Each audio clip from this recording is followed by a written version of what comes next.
عورتوں کا ایک حق ہے جو حضور نے بیان فرمایا اور قرآن مجید نے بیان کیا، عاشروہن بالمعروف،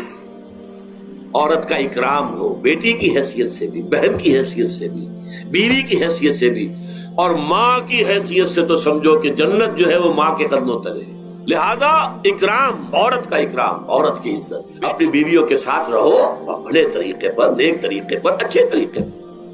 حضور نے یہاں تک فرمایا، دیکھو مسلمانوں، اے میرے صحابیوں، تم میں سے بہتر لوگ وہ ہیں جو اپنے گھر والوں کے حق میں بہتر ہیں، نرمی کرتے ہیں۔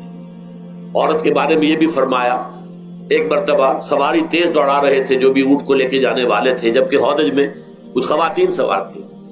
حضور نے فرمایا، دیکھو نہ، یہ نگینے ہیں جو سوار ہیں، ان کو زیادہ دھکے نہ لگواؤ تیز اونٹ چلا کر، ان کے ساتھ نرمی ہو، ان کے ساتھ زیادتی نہ ہو، مار پیٹ کا کیا سوال، معاذ اللہ ثم معاذ اللہ۔